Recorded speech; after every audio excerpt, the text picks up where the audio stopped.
This is Anna Madsen, and you're listening to Local Outbreak. Local Outbreak with IPMNation.com.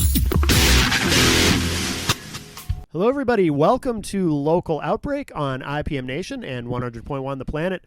This is Matt from IPM Nation, and we have taken a field trip this week. We are at Rocking Horse Studio. Is it studio or studios? Singular Studio. Singular Studio. Mm-hmm. Here in Pittsfield, New Hampshire, and that was the voice of Brian Coombes you just heard, a gentleman whom I've been hearing about for many years. Only believe the good stuff, man. As many of our guests we've had on the show over the years have recorded here, so it's wonderful to finally get to see the place. Brian gave me a tour, and it's very, very impressive here. And we also have with us Anna Madsen, whose music we're featuring tonight on the show. How are you, Anna? Good, how are you? Good. And I got to meet both of you for the first time at the Rock and Social put on by the great Rob Kleiner at, I'm blanking on the... Area 23. Area 23. I know those guys, too, so I should not forget the name. But very impressive what you've done, Anna. Thank We you. were talking before we started about you had a song chart over in the UK. I did. It was my rendition of O Come Emmanuel. Yeah, that is awesome. And how long have you and Brian been working together? We've been working together about 2 years now. Okay. Yeah, All 2 right. years this month, actually. Sweet. Wow, Our okay. anniversary is coming up. You've I mean you're pretty busy here, right, Brian? I mean, you record a lot of, like I said, I mean, it seems like a lot of people I've interviewed have recorded with you. Yeah, we're very, very fortunate to have worked with so many talented people, and we're constantly amazed at how much talent there is here in New Hampshire. Yeah. You know, New Hampshire is a small state, and we're fairly rural, and yet there is so much talent, and we are just fortunate when that talent comes in our door. Right, We right. just cherish every opportunity we get to work with so many talented people. Yeah. Now, how did you and Anna connect? I mean, did Anna come to you? Because you're in a position where you're not out there looking for people to come record at this point, right? People just know. People come to you. Yeah, again, we're fortunate that people know where to find us if they're looking to record with us. So, Yeah. it's interesting that you mentioned the great Rob Kleiner, because he plays a small but very vital part in, us coming to know Anna. He had done a small feature on yourband.info on Anna. I think the summer prior to Anna and I meeting. Oh, okay. And, I instantly, fell in love with her voice. And, I liked, it was Rob's famous 5 questions. Yeah. And I loved Anna's sassy responses to his silly questions. Yeah. And there was also happened to be a really pretty picture of Anna that he posted on that too. So Yeah. Josh Kimball, my engineer here, he and I fell in love with everything that we saw and heard from Anna based on that interview with Rob Kleiner. And then, but at that point, Anna was working with somebody else, and it's kind of not cool to reach out to people when you know that they're actively working with another producer, because I know how special that relationship can be. So, Yeah. So I let it sit, and then, we got a call 5 or 6 months later. We got a call from Anna. Yeah. So I can let her take over the story about what made her call me. But, Yeah. in my mind, we knew her thanks to Rob. Oh, okay. Excellent. Yeah. So the producer that I was working with at the time, I was trading babysitting for studio time. Oh. And he got a different job in a different state, so they left, and I was looking to start a new relationship with someone else, or like find another place to record. But I purposely stayed away from Boston because when I first moved here, I was actually really nervous to drive in New England.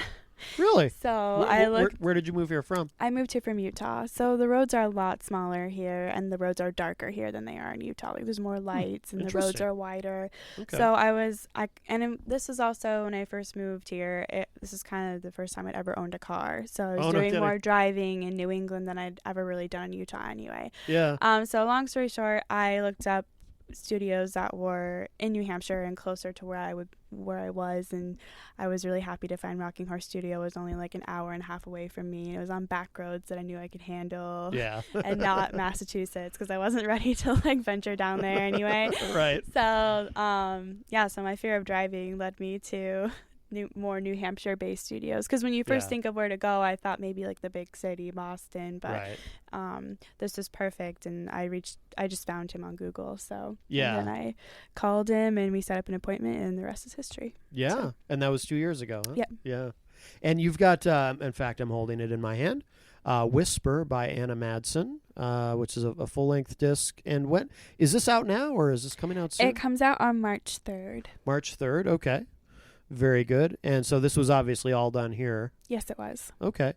And Brian, you also play on it, correct? I do, yeah. I play keyboards and some bass guitar on it and some percussion on it. Yeah. And it's, features quite a few of the people at work here at Rocking Horse Studio. Okay.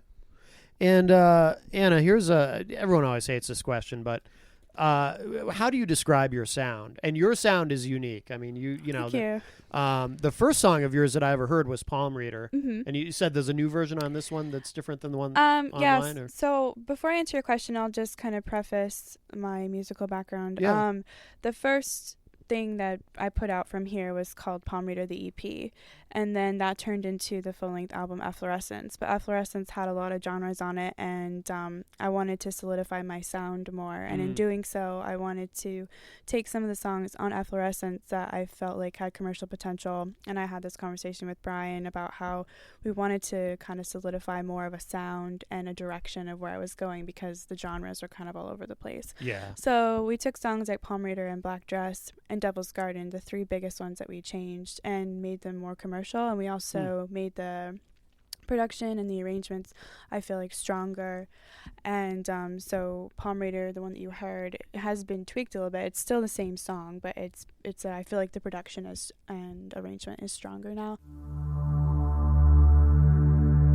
Stranger come, stranger come, the lady read my palm. I've got a line that reads forever. If you got love, come give me some.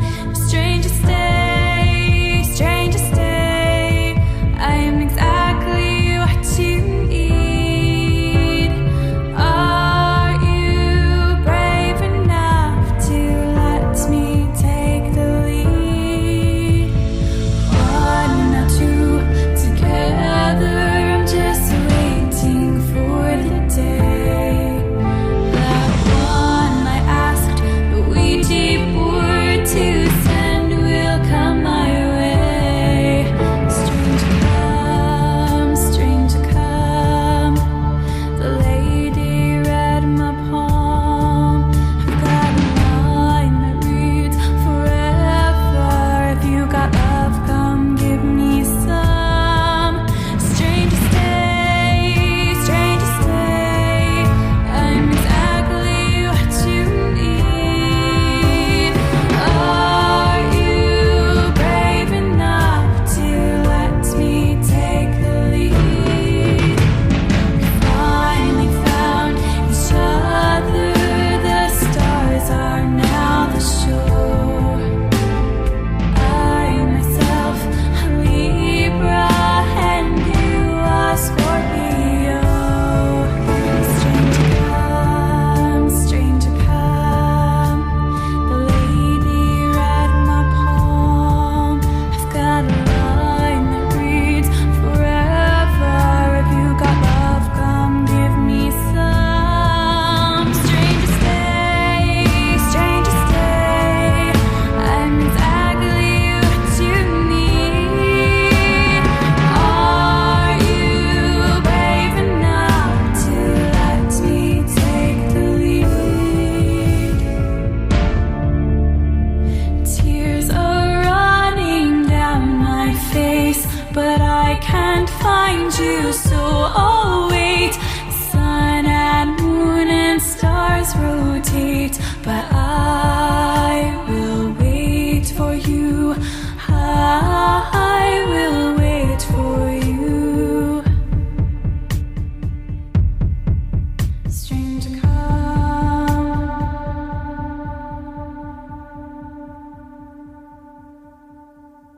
still my style, I suppose, since I went on a journey to figure out what I wanted my sound to be. I call it dark pop or ethereal pop. I guess another term would be like alternative. I feel like I'm under the umbrella of like Lana Del Rey, Imagine Dragons, or Halsey. Yeah. to name a Taylor few. Swift's dark sister. Yeah, like a dark pop version of Taylor Swift on some things. Yeah. But then I have very alternative songs on there, like Golden Room or Sumerian and even Palm Reader, I guess, that are very unique to me. I've never really heard anyone write songs like that. But then there's other songs on the record that are definitely more pop and more mainstream. So yeah, I guess it'll be up to you as to what you think it might fall under. I feel like everyone has a different take from it. I've heard lots of different artists thrown at me once someone hears it. It just depends on people's musical background. Yeah, it all comes down to the listener's perspective. Yeah. You know, because in England, a lot of people think she sounds like a young Kate Bush, which is a huge compliment. Yeah. Yeah. That's one of my favorites, I think, because that's... So they mentioned Kate Bush, and a couple of people have mentioned Enya, and Florence and the Machine. Florence and the Machine, Yeah. and so it all depends. I mean, I again, I remember my band back in the 80s. Everybody in England thought we sounded like a band called It Bites. So I remember one review in particular where they said, this band was obviously influenced by It Bites. Right. And I actually had to call the record company up and say, can you send me a copy of this It Bites band? Because I've never heard of them. Right. And we're obviously influenced by them. That's funny. So that's a classic example of where the listener's bias comes from what they grew up listening to. Yeah. Yeah. I think that's cool, though, when you have a project where it's kind of open to that various interpretations, because a lot of what you hear on the radio is very easy to categorize, to say, okay, you know, this is punk, this is, you know, classic rock sounding, this is metal, whatever. So when you have something where you kind of go, geez, I'm not sure. Like when I asked you how do you describe it, I had no idea what you were going to say, which is kind of cool, because a lot of times when I'm asking someone that question, I kind of know what they're going to say. Right. But so I think that's a mark that you have something truly unique. Original and interesting. And what precipitated you? You know, you said going for a more commercial sound. Was that something you had always wanted to do? Was that something Brian kind of guided you into, or how did you? Definitely not. So I guess I really love lots of different types of music. Excuse me. I grew up on musical theater and Disney movies, and my mom listened to country and my dad listens to 80s rock. So I had a very unique musical upbringing, because a lot of people probably listen to the Beatles or like Brian over here, or like other classic people when I was growing up on like Hello Dolly and The Music Man and Thoroughly Modern Millie, like all these musicals and stuff. So you can kind of hear that a lot with my melodies, I think, on how I write melodies. It's almost tends to like veer more towards musical theater. But anyway, when I grew up and started venturing out on my own and figuring out what I liked, my favorite contemporary artists were like Lana Del Rey, and I do love Taylor Swift, but my favorite band is Imagine Dragons. And I think that's a good example to bring up, because I feel like their lyrics are really strong and they resonate with you, but they have really strong melodies, and they're commercial, but they're still alternative and aren't necessarily talking about just the basic stuff that you kind of hear on the radio, like maybe just boy meets girl, and some people do that well, and that's good for them. But anyway, what I'm trying to say is I wanted to have I wanted to have commercial success, because I want to win a Grammy someday, and I do like pop culture and think it would be wonderful to have commercial success, but I didn't want to just become like a dime a dozen. I still wanted to retain my identity and like be unique enough to kind of have longevity, and maybe the same way that Lana Del Rey might have, or Taylor Swift, because I feel like what she does is different from what other people are doing in pop. Sure. But and I also think, you know, when we released the Efflorescence record, so the versions of Devil's Garden, in particular Devil's Garden, and to some degree Black Dress, I thought there were strong melodies in there. I thought there were, you know, they could be good pop songs, and I mean that in the, you know, the most flattering. Pop songs is a good thing, not a bad thing. It's not easy writing a good pop tune, you know. No. Right. But I thought maybe I've said this before, that maybe those two songs in particular they were just dressed in the wrong clothing. So the version on Efflorescence, between Anna's love of musical theater and drama and my background in prog rock, that led us to maybe overdress a song like Devil's Garden. It was kind of weighed down with really dramatic cellos and big organs, and it took us too long to get to the chorus. And, as much as I love prog rock, I love the Beatles and Brian Wilson and Crowded House and the art of melody. And I thought that those were getting lost in the arrangements. So those two songs, I think, in particular, Black Dress and Devil's Garden, really, really benefited from cutting away the excess. Yeah. I'd also like to add, too, like, when I thought about my career and my future, I wanted to be standing alongside like acts like Imagine Dragons and Lana Del Rey and like these other people that we hear about. Like, I wanted to reach a sizable audience and wanted to be able to like have that sort of success. So that was another reason why I chose to go down the route that I am. Yeah, absolutely. Brian, do you play on other people who record here? Do you also play on anyone else's? I do when they ask. Yeah, I do, and I've played on quite a few. I played on Dusty Gray's CD. I played on the Pat and the Hats record and Tristan Omen's record. Yeah. Those are three of my favorites. Justin Cohn is another New Hampshire artist. I enjoy that. I mean, the irony is I grew up as a bass player and did all my touring back in the day as a bass player. Yeah. And yet now everybody asks me to play keyboards. No kidding. Well, you got a million of them. So I always, did you notice? Yeah. So I always I loved the keyboard and, was fascinated with pianos and synthesizers and organs. So I started collecting those early on. And when my band first started, we actually had two keyboard players, me and another keyboard player. But as our band developed and we got better, I just didn't feel like I was strong enough as a keyboard player. So I became the bass player. Yeah. And it also helped streamline because we had two keyboard players and three guitar players, and we were always switching instruments, and it's hard to build momentum in a set when you're switching instruments every other song. Yeah. So, I really enjoy playing on other people's stuff. So Yeah, very cool. And Anna, as far as the writing, do you write yourself everything or? So I kind of write in a unique way. I have the full melodies and full lyrics ready to go that I present. And when I say that, like, I come in and I sing the entire song a cappella. Oh, okay. And like all the lyrics are finished. The song is like the melody's completely done.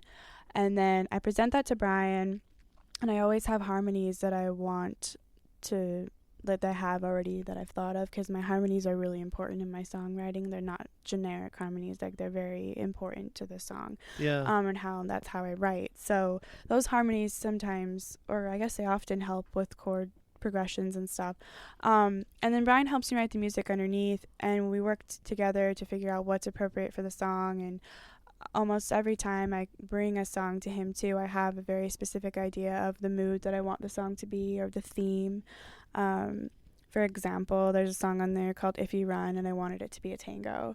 Or the song Sumerian, I'll call it my witchy love spell song. And for that one in particular, I brought like mood boards and had many examples of like certain instruments that I wanted and how I wanted to sound. Like there's like a scary violin, like a horror movie violin at the beginning and end, and like that was something that I wanted. And anyway, so on and so forth. But so then Brian goes in and does his magic underneath, and he makes sure that it fits the song, and then he adds like lots of really cool things, and we bring in musicians to play on it, and then that's that. So we kind of work in a backwards way than other people work. I don't know if I'll always write that way though. I had a lot of songs when I first came here. It was like 20 different songs that I had written. Wow. But I could definitely see myself in the future probably co-writing with people in the more traditional way, where they might have like a chord progression that I write over. I just I'm very heavy on lyrics, and I love telling stories. So how the song comes to be,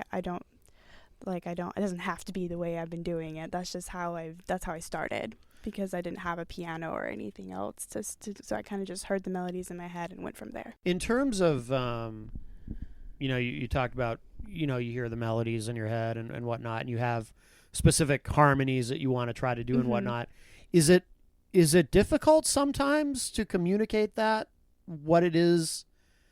I mean, I know I've played in bands where, I'll have an idea and I'm trying to communicate it to the other guys in the band, and it's not coming out right. I'm trying to explain to them what I'm going for and whatnot. What you're doing is unique and it's complex, and I'm just wondering, is it ever difficult to kind of communicate or demonstrate what it is that you're trying to get to with a song? I think Brian and I work together really well, and I feel like he understands where I'm coming from a lot, so I haven't had that problem working with him at all. Yeah, that's good. And I have been really thorough with, like, when I have an example, I'm not like, oh, that one song. I'll, like, bring it up on YouTube and, like, go to this part. This is what I'm talking about. Oh, okay. Or I'll show him clips of a movie. Like, for example, I'll bring up If You Run again. I wanted it to be a tango, so I showed him El Tango de Roxanne, that whole clip from Moulin Rouge. I'm like, I wanted it to be, like, a dark tango. And along the way, when he's putting down the music and we're, writing the song, if there's anything that doesn't quite fit or not quite what I was thinking, I'll say something. And sometimes Brian will bring things to the table that I wasn't even thinking of before. Yeah. Golden Room is a good example of that. There's an operatic section in the middle of the song that I originally did not write, that sort of just happened. Our keyboard player, that I was believe, Rick Black from my old band. He wrote Oh, really? this he middle wrote the musical really pretty part. Yeah, it was beautiful, and I'm like, this is really cool. And I originally thought about doing oohs over the top, and Brian suggested, well, can you sing higher than that? Yeah. Can you do like an opera thing? And I was like, I don't know, like I'll try. Like, I love Phantom of the Opera. This is my Christine moment. So I'll give it a shot. And then it was really cool, and one of the coolest parts of the song. So that was something that we were kind of did on the fly. So I think it's just different for every song, and we're a good team, so it ends up working out. Yeah, we're quite the machine now. I guess I would point to Anna's Witchy Love Spell song. That was early on in our process. We actually, the first couple of songs that we put together were Epitaph, which is on Efflorescence, and Palm Reader. Those were the first two, and we did those. It was the two of us and Joey Pirog, the bass player from the Four-Legged Faithful. Okay, who does a lot of work here. The three of us put those songs together, and then I remember Anna presenting us Sumerian, her Witchy Love Spell song. Yeah. And I remember Joey and I kind of looking at her like, what are you talking about? Right? Yeah, I know. I was like, but guys. But the other two had been so easy and so successful that even that early on in our working relationship with Anna, Joey and I both just kind of said, let's I did that on purpose too. Let's trust this girl's vision, and let's see where it leads us. Yeah. Because I knew Sumerian was going to be a tough one. There's a song by Lana Del Rey, I can't remember the name of it off the top of my head right this second, but it's very quirky, and even how she sings the lyrics, and it's almost like slam poetry the way she's saying it. Yeah. So that sort of inspired me to go out on a limb in writing Sumerian, because it's a little bit different as far as how even the vocals go, or how I'm doing the syncopation of the lyrics and everything. And it was kind of a quirky song, like it's like, because I wanted like tribal drums, because they're like hypnotic tribal drums, and then the horror violin, and like the ethereal ghosties, as we called them in the song, like to make it like this Halloween love spell song. I don't know, I think it's one of my favorite songs I've ever done. I love that song. I think it's great. It's very quirky, but I love it, and they were so awesome, and it turned out just as I had pictured it, if not better. So they were really good, just like going with me on that one. Yeah, so from that point forward, that just proved to me, all right, Anna has an idea. It's definitely worth pursuing. Yeah. So we give it our all, and but like I say, she and I are on a roll now. We can just pump out tunes pretty quickly, and that's it's pretty fantastic. satisfying. Mm-hmm. Yeah.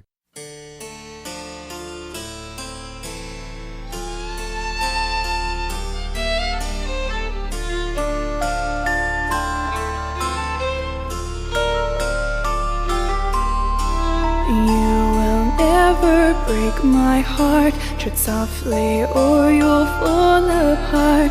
Moonstones hide under my tongue. A haunting spell escapes my lungs.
Do you ever have ideas that they wind up after you and Brian are done with them, like just really very different than what you initially came up with, or? I wouldn't say on this record at all. Because I feel like he is really good at listening to me, and I think that's so important, like having a producer actually listen to you and hear what you're saying and actually following through with what you're saying and being respectful of the vision. But then he obviously complements everything that I do, and he has lots of great ideas as well, so it ends up, like I keep saying, like we're a really good team. The only song I can think of that ended up not quite being the way maybe I'd originally pictured it, but it was better, was Fingerprints. It's the very last song on the record.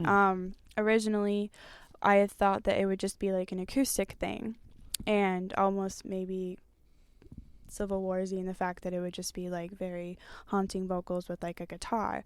But then when we were laying down the chords for the song, Brian brought out, I don't know the name of the it was keyboard. an old Roland Juno 106 synth. So he brought out the synth to lay down the chords just so Anna could know hear what the chords were, because there was one part we actually did do that with Myron Kibbe on the guitar. And, Myron and I actually put those chords together one day when Anna wasn't around. And there was something that technically it was correct. Yeah. But it wasn't the chord that she wanted to hear under her melody. Yeah. So, again, I said, well, I don't play guitar, Myron wasn't around. So I said, well, let me just put it down and the Juno 106 is wonderful with its just warm synth pads, so that Anna would be able to hear the harmonic progression under her vocal. We could pinpoint what chord she didn't like, replace it, and show it to Myron again. Yeah. But as we were putting the keyboards down, both of us kind of said, I liked it better. We and kinda it like both this. it both reminded us of the same song. Oh, the wow. Cyndi Lauper Time After After Time. Time. okay. Cyndi Yeah. Lauper. And No kidding. where I was like, Brian, I actually really like this. I like this better than the acoustic thing. So we decided to embrace the 80s vibe of that, and it's like totally full-on 80s pop song. Yeah. And it's Yeah, very right down to the reminiscent drum of machines. Time Yeah. After Time, Cyndi Lauper, and I feel like it turned out better than I originally imagined. So it'll be interesting to see what the next record's going to be like, even in the writing process, because I feel like all my best songs are pretty much on this record. I might Yeah. have like a couple stragglers that might go on the next one, but for the most part, I would probably want to start writing about new things, because a lot of my other songs kind of have a similar content matter. So I kind of want to start more evolving as an artist and writing about Yeah. new things. So it'll be really interesting to see how the next batch of songs goes. But for this one, that's how this Whisper was written.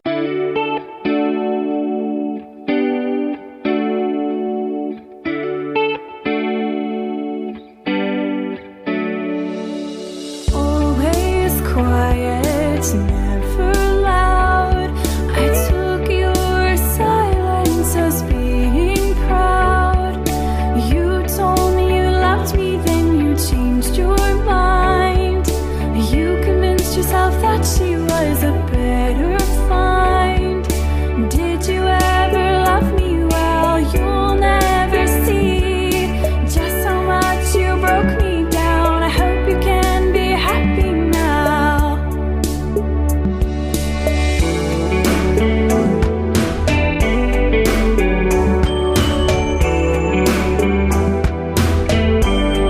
A secret hatred that you had for me was spilling over your lips. I guess speaking evil's easy when you're longing for her kiss. Her fingerprints were on your skin, but I couldn't see them. How many promises did you break while tangled up in linens? You told me you loved me, then you changed your mind. You convinced yourself that she was a better find. Did you ever love me? Well, you'll never see just how much you broke me down. I hope your heart is happy now. I'll take my own fingerprints and brush them on a window. Maybe if I see them, I'll pretend that I am not so alone. But I won't say a word, not even a whisper, of how I told you that I loved you. Now I've changed my mind. All I want is peace, but I know that takes time. Did you ever love me? Well, you'll never see just how much you broke me down. I hope I can be happy now. You mistake my silence for being more.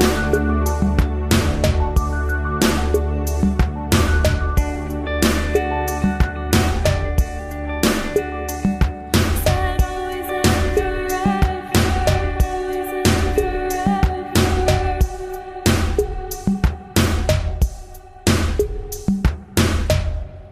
How many, Brian, do you know offhand how many different keyboards are on this?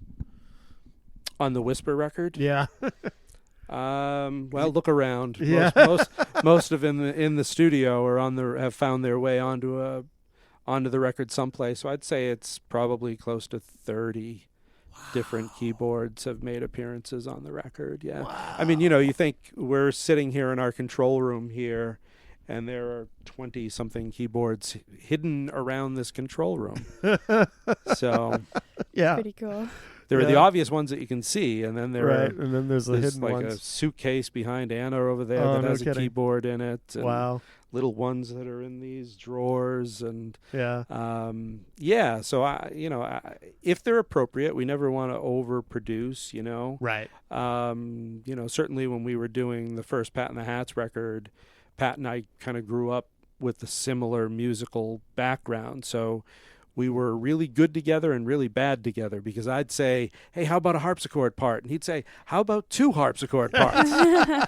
No kidding. So, we had a lot of fun, but we had to, again, at one point, one or the other of us had to reel it back a little bit. Yeah. So Anna's really good at reeling back. If I start getting out of control, Yeah. I'll record a bunch of stuff, and then most of the time I'm pretty good at self-editing, and we'll say, no, we don't really need that. But there have been a couple of times where Anna said, yeah, that's a little too much, Bri. Let's thin out the herd a little bit. Yeah. And she's always right. Thanks. I don't feel like that happens very often. Usually we're on the same page. I agree. The only thing I can think of off the top of my head was the If You Run song. There was and Myron played this amazing nylon guitar part. So I don't blame you for liking the really cool riff he did at the end. But Yeah. I was like, it's a little much. We're trying to go more like if it was going to be on the radio. And it's like this big long nylon guitar solo. And Really? I'm like, maybe for So the Myron was extended disappointed. version. Yeah. But Myron's great. He did a great job on everything. You don't want to disappoint Myron. No, absolutely not. Oh, it's true. So I'm the Myron bad guy never on that one. disappoints us. Yeah. So. No, he's great. We adore him. He may be charming, but he's so Machiavellian. He may be lovely, but so is a rose with thorns. I can't help you if you won't see his illusion. I can only help you if you run. He may be stunning, like a breathtaking view, but let me tell you something, he's as cold as a winter storm. I can't help you if you won't see his illusion. I can only help you if you run. Run far away, run away from him. Run far away from the man with the wicked grin. Run far away, run away from him. You don't know where that man has been. I told you I would help you, but you have to leave his side. Every moment that you stay, a piece of you will die. I can't help you if you won't see his illusion. I can only help you if you run. Run far away, run away from him. Run far away from the man with the wicked grin. Run far away from him. You don't know where that man's been. I have a story, but it's not a fairy tale. I was a girl that chose to never run from hell. I stayed and I prayed. No other woman would ever feel this way. Take my word, be like a bird and fly off in the night. I'll tell you lies and tell you whys and make you feel alright. I can't help you if you won't see his illusion. I can only help you if you run. Run far away from him. Run far away from the man with the wicked grin. Run far away from him. You don't know where that man's been. I can only help you if you run.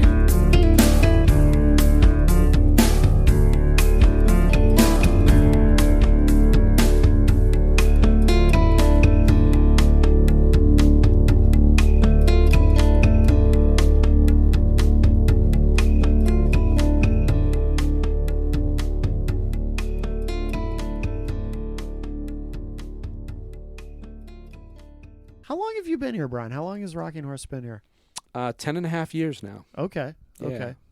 Did you have another recording studio elsewhere, or is this the first one that you've opened? Yeah, no, we had, before that, I had a pretty sophisticated home studio in Manchester. Okay. And actually, a lot of the equipment that you see in this control room was actually in my basement. Yeah. But that was an untenable situation because it was in a housing development off of Wellington Road. Yep. Mike Haddad from Channel 9 was my neighbor. Oh, no kidding. Yeah. So, but what that meant, unfortunately, was on summer nights, Mike Haddad's bedroom window was facing my garage. Yeah. So every time we would have a late night session and the garage door would open, and even though people were respectful, they're coming out and they're opening doors and shutting doors, and Mike never complained or said anything, but once it became a serious endeavor, my wife and I realized that we were going to have to move out to the country. Yeah. And, hence our arrival in Pittsfield. I had never even heard of Pittsfield Yeah. before we moved out here. Yeah. But here we are, and it's, it was 10 years in last June. It was No kidding. 10 years, so. Yeah. And who do you want to just mention some of the? We mentioned some of them, but some of the people you've recorded here who our listeners might know. Sure. Yeah. So the big ones from the Concord area: Dusty Gray, yeah. and Pat and the Hats, and Brooks Young. Yep. And Joey Pirog and his band, the Four-Legged Faithful. Yeah. And Joey produced the first 10 Vampires album here, which I absolutely love. I wasn't really involved in that project, other than opening up the door and setting them up the first day. Yeah. Who am I forgetting? Justin Cohn, again, is somebody that we really love. Ryan Williamson, who was just recently nominated for a New England Music Award, which is exciting. And who else? Who am I forgetting? I mean, there's, Stephanie Tonneson was recorded here. Shoot. I'm kind of blanking too. I think you've mentioned. I mentioned Tristan, right? Did I mention Tristan Omen? Oh, Tristan's great. Yeah, he's been on the show a bunch of times. Yeah. So Tristan has done 2 records. Will Kindler, do you know Will? Yeah. So we did 2 records with Will Kindler. Great. Christian Koff is a guy from up in Maine. That when we first started, Christian was one of the first projects that I did. After I became full-time. Yeah. And I thought, man, if every project is going to be this good, I should have gone full-time a lot sooner. Right. Actually, Christian and Will Kindler were 2 of my first ones after we opened. Steve Blunt is somebody that does children's music. I've actually been working with him since back in Manchester. Oh, okay. So Steve and I go back a long, long way. We've done a little bit of work with Alex Preston. A lot of the keyboards on his last record I did those here. So that's a bunch. I mean, like I say, it's been so many over the past 10 years. And, sometimes it's not even, it could be, somebody that doesn't have a career, but they come in and they do an absolutely gorgeous song. Yeah. Ashley Howard White comes to mind, that she's somebody my age, and she didn't have much confidence, and she was selling herself short. Oh, well, I don't know how good this song is. And she came up, and the guys and I thought it was one of the best songs we've ever heard in the studio. Huh. And she's not a professional singer-songwriter. She doesn't go out and play gigs. She just has these 1 or 2 songs, and she's got fantastic voice. Yeah. So, you never know where the next project that's going to inspire us comes from. Right. It's funny you put it that way. It never occurred to me, but until now, but I guess doing what you do, you're in a unique position in that you're in a position to be inspired consistently, because you're constantly dealing with creative people who are creating music, and then of course you yourself are creating music, like with Anna, but you have a constant stream of inspiration in that sense. Yeah, that's right. I mean, not only is it inspiration, once you start working with somebody like Tristan, and you realize the immensity of his talent, and you start talking to him about his background, right? So, like I mentioned, my background, in the 7th grade, I started listening to Piper at the Gates of Dawn by Pink Floyd, and Peter Gabriel era Genesis. And so I was listening to some pretty avant-garde prog rock stuff, right?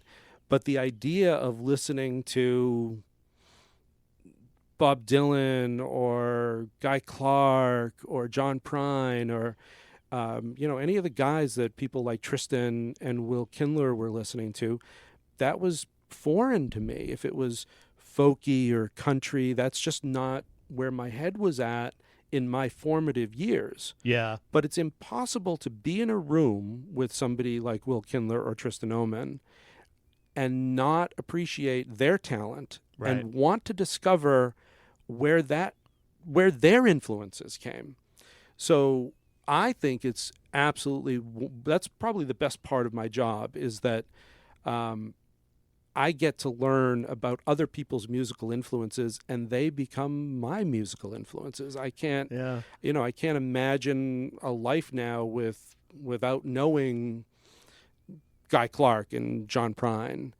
And I almost feel saddened that it took me this long to discover some of those. Right. But at the same time, I'll throw my stuff out to Anna or to Will or to Christian, and suddenly now Anna knows who Steve Hackett is. Yeah. She didn't know Steve Hackett growing up, and she thought Phil Collins was the guy from Tarzan. Yeah. Right. That was my first exposure to Phil Collins as a Yeah, kid. that's too bad. So it works that's a both cute ways. movie, though. Yeah. I said Disney. Disney was a big one That's growing true. up. You did say that. You did say that. Yep. So what's coming up for you, Anna? Brian was telling me earlier you got some big stuff coming. Yeah, so the biggest show that I have coming up right this second or the near future, is March 5th. It's my CD release show. It'll be at the Tupelo. Excellent.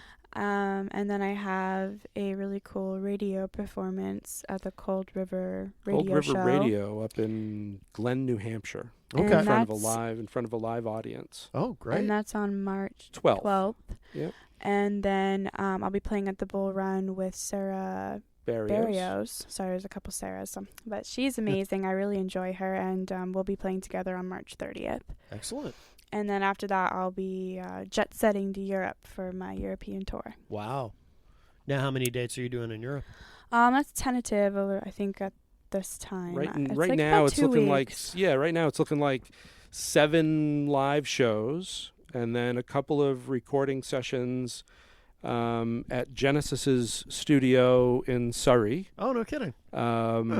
Which is kind of cool. There's a project that actually came from England to record with us here. Yeah. And he loved working with us so much and loved Anna's voice so much that he said we'd stay in touch, and he'd say, "Oh, I've got a whole bunch of new songs, love to come back to America, but I can't, I just can't swing it right now." And I said, "Well, what if we came to you, because the band is going to be in England in April." And so we set aside Monday and Tuesday, just like here. Mondays and Tuesdays are pretty slow days and nights for performing. Yeah. So we're going to spend a Monday and a Tuesday recording where Genesis recorded all of their classic albums from the 80s, and where the Phil Collins drum sound came from. Maybe you'll get to meet Phil Collins. Maybe. So I think we stand a better chance of meeting Mike Rutherford or Tony Banks. Probably, because Phil. He's pretty reclusive these days. Yeah, Phil is. Well, he's out and about. He's touring, and I think he lives in Miami now. So. Oh, I didn't know he was touring. Yeah. It's his big comeback, actually. Oh, wow. Yeah, I didn't even realize. He's got a comeback tour happening, and yeah, it's actually been really cool to see. I mean, I had that conversation. Anthony Phillips he was the original guitar player in Genesis, and he plays on Anna's record. Oh. And he's become a friend of ours over the past year. And I had that conversation with him last year when I was over there about how I thought it was criminal that Phil had gotten such a bad rap, and the critics just love to hate him. Yeah. But it had already started to turn. So I said to Ant, it's kind of cool to see Phil Collins being cool again. Right. And Ant's response was, "Phil never stopped being cool." So. Hey, No Jacket Required is a great album. It sure is. No doubt about it. Yeah, No Jacket Required, but Seriously is a much deeper album than people want to give him credit for. So I can understand why he might have been, annoyed or, just disappointed with the way he was treated. Yeah. He was overexposed. Yeah. He was overexposed. He can't play anymore, right? He just sings now? Yeah, he sings, and his son arthritis? is playing drums. Oh, that's interesting. Oh, yeah, cool. his 16-year-old son is drumming on this upcoming tour. Oh. which is pretty fascinating. Yeah, he had a pinched nerve and had to have back surgery. Oh, okay. And he was apparently, if you read his autobiography, he was in a pretty dark place a couple years ago. Yeah. Depression and some other issues. But he's come through it, and now rumor has it that after this Phil Collins tour, there may be another Genesis reunion tour, which would be kind of cool. Good. So, good. So who knows? We're going to be at the farm.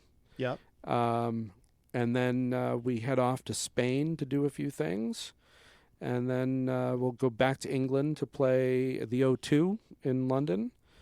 Which will be a really cool show. Very nice. Be really cool. And all of that comes from the success that we had with Anna back in December. It's just there's some demand for people want to come out and see her, and that feels great. Yeah, no, that's awesome. And let's see. And Anna, where's the best place online? AnnaMadsenMusic.com? Mm-hmm. Is that the best place for people to Yep. go to keep up with everything you're doing? Yeah, everything they need to know is going to be on there. And if they want to buy my music, they can go to iTunes. It's on Spotify. It's on Amazon. Excellent. And you can buy hard copies from CD Baby or from my website. Yeah. And if you're in England, you can get it in store. Yeah, that's right. At Yeah, HMV.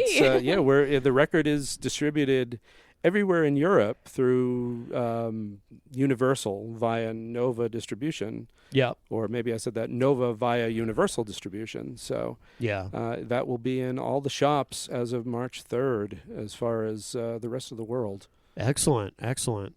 And, of course, RockingHorseStudio.com if you want to check out Rocking Horse, and I suggest that you do because this is an amazing place. Oh, So thank you, sir. I'm glad to finally, like I said, I've been hearing about it for so long, and thank you both. This has been wonderful, Thanks for having and us. I want the audience to know that these two people are very, very patient. Oh, Very you're too hard patient. on yourself. Very patient with my technical foibles, and I do appreciate it. No And for me, it problem. comes with the territory. I know. I know you can relate, but no, this has been great. Thank you both so much. Thank you. You bet. Thanks for coming. Watch what happens.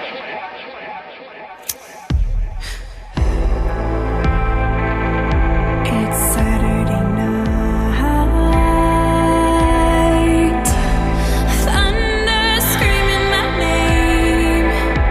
The lights went out and all I've got is the glow by the window pane. Tears are tracing out my shadow. I've got memories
Outbreak with IPMNation.com.